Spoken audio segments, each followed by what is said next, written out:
प्रश्नावली 12.1 का प्रश्न संख्या 5 को हल करेंगे। तो प्रश्न संख्या 5 क्या बोलता है, चलिए देखते हैं।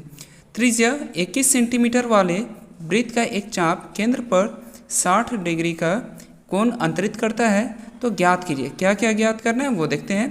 चाप की लंबाई, चाप द्वारा बनाए गए त्रिज्य खंड का क्षेत्रफल तथा संगत जीवा द्वारा बनाए गए वृत्तखंड का क्षेत्रफल। हल में हम आते हैं कि क्या क्या दिया है। तो हमारे पास है रेडियस जो है यानी त्रिज्या जो है वो 21 सेंटीमीटर का है। आपका ये रेडियस जो है 21 सेंटीमीटर का है। कोण जो है वो 60 डिग्री का है। सबसे पहले आते हैं कि चाप की लंबाई। चाप की लंबाई का फॉर्मूला क्या आता है, तो 2πr थीटा बटा 360 यानी वृत्त की परिधि में थीटा बटा 360 से जब गुना कर देंगे तो वही हमारा चाप की लंबाई आ जाएगा। 2πr, मैंने 2πr का यहाँ पे वैल्यू रखा।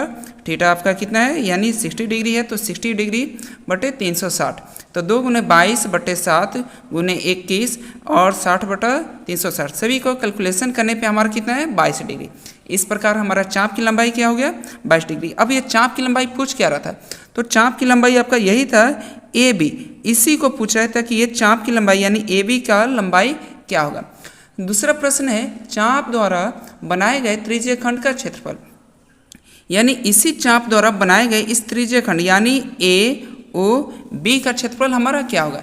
तो AOB का क्षेत्रफल हम लोग देखते हैं कि चाप द्वारा बनाए गए त्रिज्य खंड का क्षेत्रफल, तो हम लोग सभी जानते हैं कि त्रिज्य खंड का क्षेत्रफल क्या होता है, तो πr² थीटा बटा 360 होता है।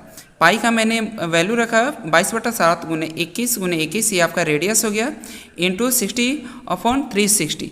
अब आते हैं सभी को कैलकुलेशन करते हैं। तो 231 है, 231 सेंटीमीटर स्क्वायर है। क्यों, क्योंकि रेडियस आपका 2 टाइम्स है यानी स्क्वायर में। अब थर्ड आपका प्रश्न है संगत जीवा द्वारा बनाए गए वृत्तखंड का क्षेत्रफल, यानी इस जीवा AB द्वारा बनाए गए इस वृत्तखंड, इसका हमें क्या करना है क्षेत्रफल ज्ञात करना है इस पूरे का। अब आते हैं इसका क्या फॉर्मूला होता है, तो इस त्रिज्य खंड में से हाफ r² sin थीटा जब घटा लेते हैं तो हमारा क्या किसका वैल्यू आ जाता है, संगत जीवा द्वारा बनाए गए वृत्तखंड का क्षेत्रफल। इसका फॉर्मूला यही होता है कि πr² थीटा बटा 360 माइनस 1/2 r² sin थीटा। फिर πr² आप डायरेक्ट भी कर सकते थे, πr² थीटा बटा 360 का 231 आया था, तो मैंने इसका मान रखा और टोटल का हमारा 231 आया था, तो हमने 231 यहाँ पे रख दिया। और फिर क्या था कि 1/2 r² sin थीटा है, तो 1/2 r² रेडियस जो है आपका 21 है, 21 का स्क्वायर होगा आपका 21 × 21।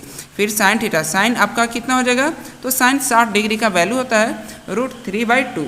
इसका आपका 231 है, तो 231 हमने रख दिया और हाफ इन सभी को कैलकुलेशन किए 1/2 गुने 21 गुने 21 गुने √3/2 को जब मैंने कैलकुलेशन किया तो ये हमारा आया 441 × √3/4, यही आपका आंसर हो गया।